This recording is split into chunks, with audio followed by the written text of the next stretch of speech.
The official record says our unit was on a training rotation in the Pacific Northwest that week. That's what the paperwork says.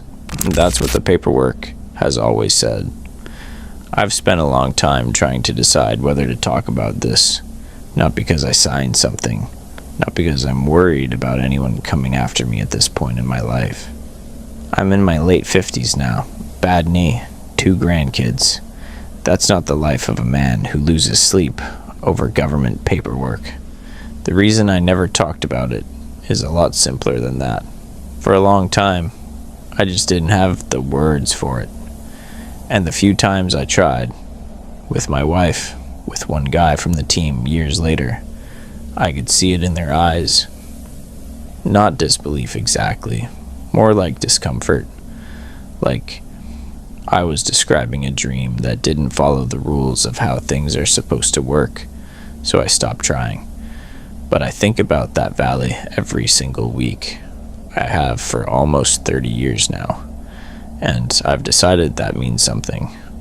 I've decided it means I owe it to myself to say it out loud at least once, even if nobody believes me, even if I don't fully believe all of it myself. It was the spring of 1997. I was 26 years old and had been with the unit for about 2 years at that point. I won't get into specifics about which unit or where we were based.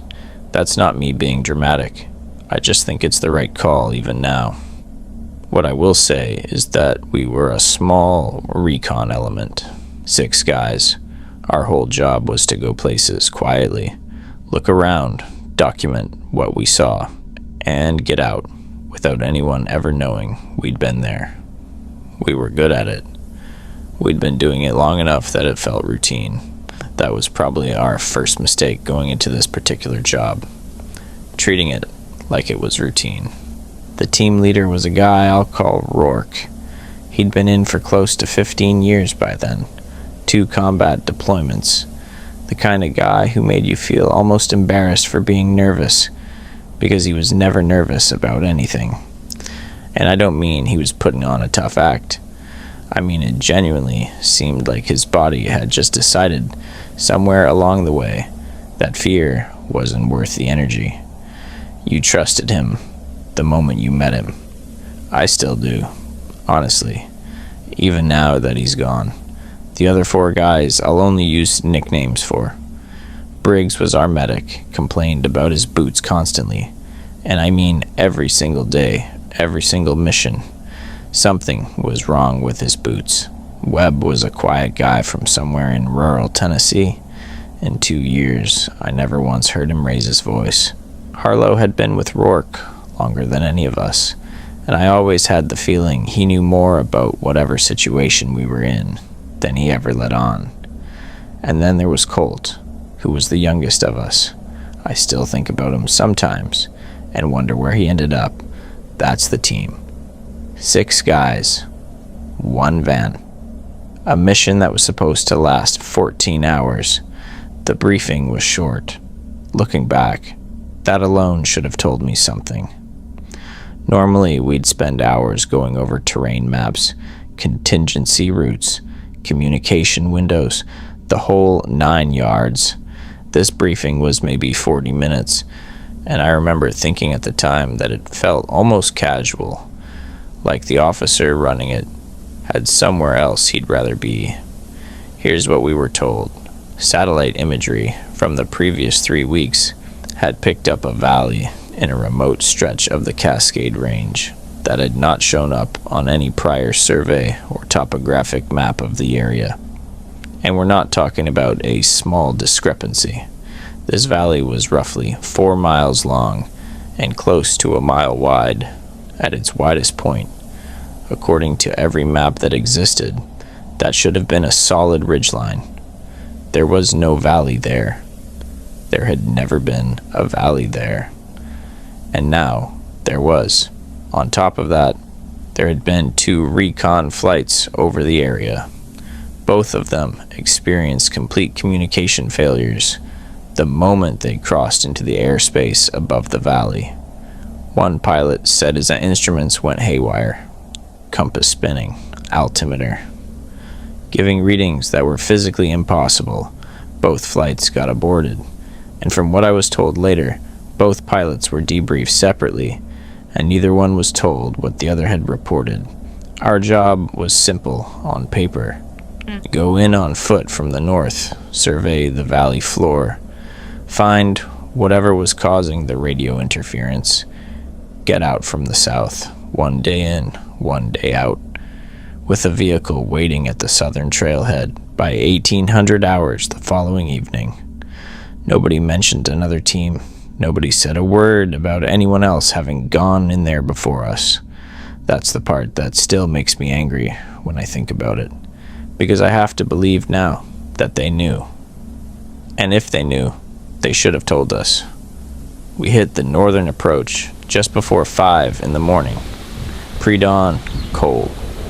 That specific kind of mountain quiet where your own footsteps feel too loud. The trailhead was completely unmarked. No signs, no barriers. Just a gap in the tree line that Rourke found using the map coordinates. We geared up and moved out. The first hour was completely normal. Dense forest, steep grade, nothing unusual. Webb was on point. I was right behind him. And we moved in that comfortable kind of silence you only get with guys you've worked with long enough. Nobody needs to talk. Everybody knows their job. And then we came over a ridge and saw it. I don't know exactly what I expected. The briefing had described it in clinical terms. Anomalous terrain feature, possible geological irregularity. What I actually saw was a valley that looked like it had been pressed into the earth. The walls were steep and almost symmetrical, in a way that felt off for natural terrain.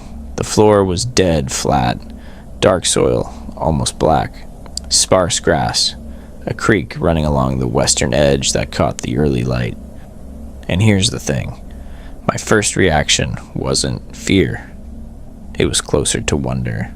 It was genuinely beautiful in a strange way, like stumbling across something that had no business existing where it was. Rourke called a short halt. All 6 of us stood at the top of that ridge and just looked at it for maybe 30 seconds without a single word. Then Briggs said, real quiet, "Why is it so quiet?" And the second he said it, I heard it. Or I guess I heard the absence of it. In the woods behind us there had been birds, wind through the branches, all the normal sounds of a living forest. Standing there at that ridge looking down into the valley, there was nothing. Absolute silence. Not just quiet. Silence. The kind that has a physical weight to it. The kind you can almost feel pressing against your ears. Rourke didn't say anything. He just checked his compass, then looked back at the valley, then checked his compass again. I watched him do it twice before I thought to check mine. The needle was drifting, not spinning, the way I'd half expected after everything we'd been told in the briefing. Just drifting. Slow and almost lazy, like it couldn't settle on a direction. Rourke wrote something in his log and we moved down. The valley floor was wrong in ways that were hard to put your finger on. The soil was too dark for the region, almost like ash or char. The grass grew in scattered patches with bare stretches of dirt between them that had no explanation. I could see that creek we'd spotted from above. The water moved way too slowly for the grade of the terrain, like it was reluctant to go anywhere. In the first hour on the floor, 2 things happened that I tucked away without fully thinking through at the time. First, I checked my watch, then checked it again, what felt like 20 minutes later. It showed 3 minutes had passed. I figured the watch was acting up. I didn't say anything. Second, Webb stopped dead about 30 yards ahead of us and just stood there, completely still. He stood there long enough that Rourke moved up to check on him. I was too far back to hear what they said, but when Webb turned around, the look on his face wasn't one I'd ever seen on him before. Not fear exactly, more like confusion. like a man who just heard something that didn't fit. I asked him about it twice that day. Both times he just shook his head. We were maybe an hour and a half into the valley when Harlow spotted the gear. It was off to the right, maybe 50 feet into a stand of low trees, easy to walk right past if you weren't scanning. A pack. Military issue. Sitting upright against a tree trunk, like somebody had set it down carefully and planned to be right back. Rourke called a halt. He and Harlow moved up, while the rest of us held position. And I told myself there were explanations. Hunters come through remote areas. Hikers sometimes ditch weight when they get in over their heads. There were explanations. But when Rourke held up what he found inside, a radio handset, military spec, with the units marking on the casing that had been partially scraped off, the explanations stopped making sense. There were rations in there too.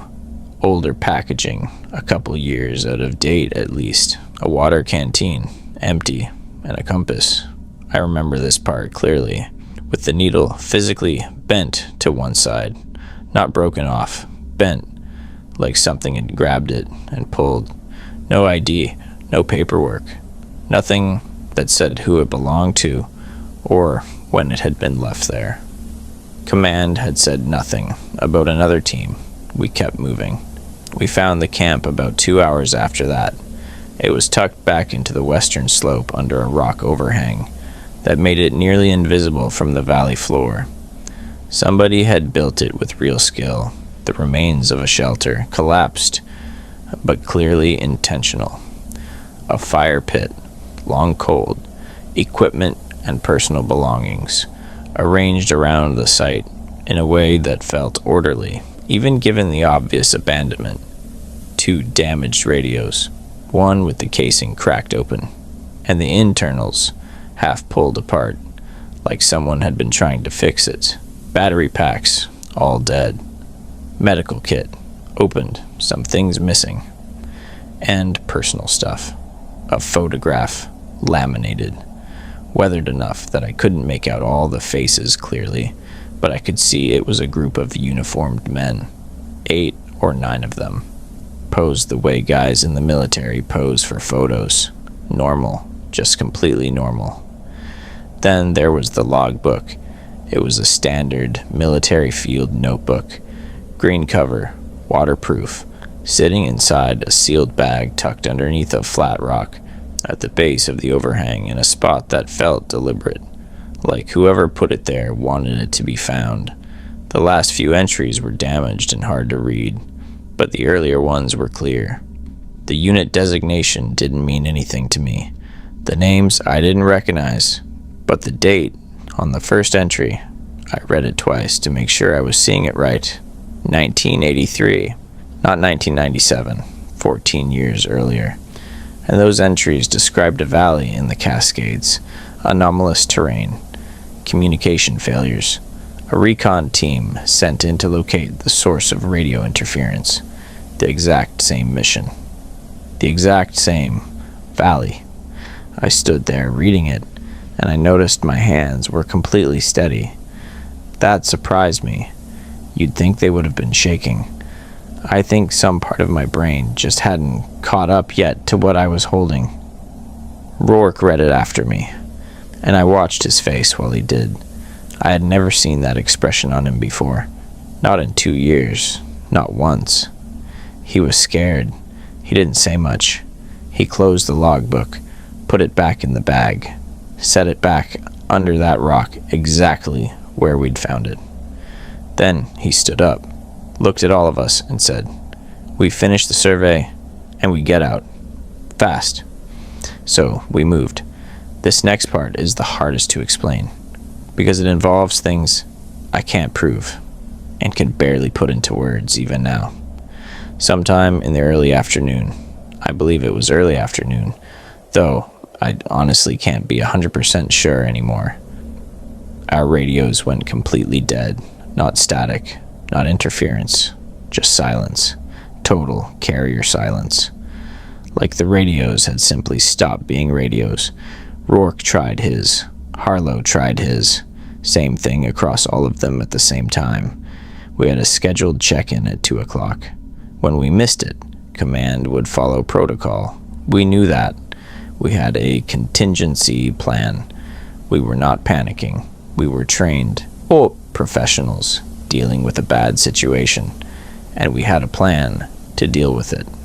And then Webb looked at his watch and said very quietly that it was 5:10 in the afternoon. That wasn't possible. It felt like early afternoon. The light looked like early afternoon. We had not been moving anywhere near that long. Briggs checked his watch. 5:15. Colt said 5:08. Mine said 5:02. I stared at that watch for a long time, trying to find a reason it was wrong. Somewhere between 3 and 4 hours were just gone. Nobody had any memory of it. Nobody had sat down, or felt tired, or done anything that could account for that time disappearing. We didn't talk about what that meant. I think all 6 of us understood on some level that talking about it wasn't going to help. Rourke called it. We push south hard and fast and get to the extraction point. We sort everything else out once we're out of there. We moved fast, not the careful, measured pace of a recon movement. We were just covering ground. That's when I saw the figure. I was near the back of the formation when I caught something in the tree line to the east. A shape, partially hidden by shadow and low branches, but unmistakably the silhouette of a person. Just standing there, completely still, watching us move. I stopped walking. I looked directly at it. It didn't move, didn't react, just stood there in that stillness that was somehow worse than if it had been moving. I started to call up to Rourke, and by the time I turned back, it was gone. I have thought about that moment more times than I can count. I don't know what I saw. I don't know if it was a person. I don't know if it was one of the men from 1983, and I understand how that sounds, believe me. I don't know if I imagined it, but I've never been someone who imagines things. Not like that. I didn't say anything. I kept moving. We cleared the southern exit a little after 7 in the evening. Nearly 3 hours past our scheduled extraction. The vehicles were still there. The drivers had waited. The debrief was the strangest part of the whole thing. And considering everything else, that's saying a lot. They separated us the moment we got back. Standard procedure after a mission goes sideways. But these interrogations, and I'm going to call them what they were, felt wrong right from the start. The officer who ran mine was someone I had never laid eyes on before, and never saw again afterward. He wasn't interested in what we'd found. He wasn't asking the questions you'd ask if you genuinely wanted to understand what happened out there. He was asking questions that were designed to build a specific version of events. Were we fatigued? Had anyone felt dizzy or disoriented? Was it possible we had misread the coordinates? I brought up the logbook. He wrote something down. Then he looked up at me and said, in a tone that was completely flat, "What logbook?" I looked at him. He looked at me. I understood. Within a week, our mission documentation had been reclassified. Within a month, it had been moved to an archive level none of us could get to. Within 6 months, as far as any official record on this planet was concerned, we had been on a routine training rotation in the Pacific Northwest that week. 10 years later, I tried to find any record of a 1983 mission to that same area. I had names from the logbook. I had specific enough details that something should have come up. Nothing did. Complete and total absence. As clean as if it had never happened at all.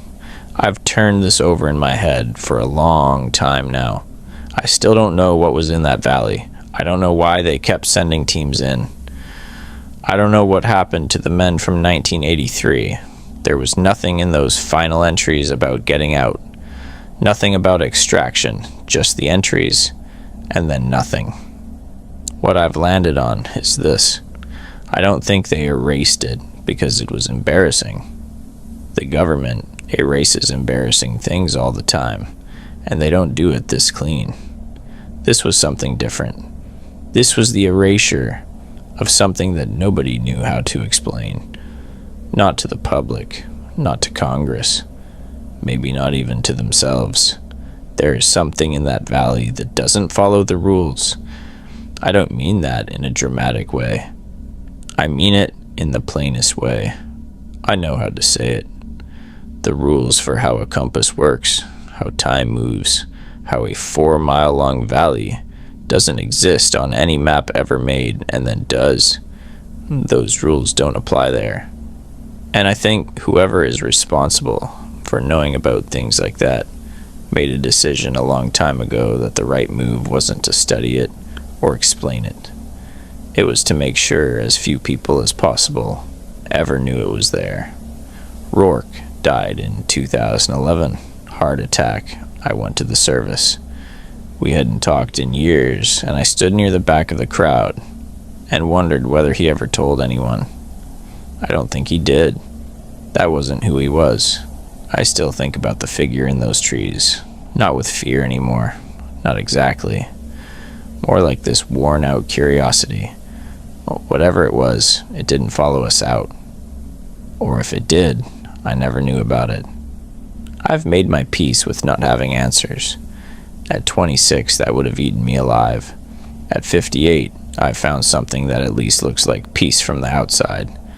That valley is still out there. Whatever is in it doesn't go away, just because the paperwork does. I just hope they stop sending guys in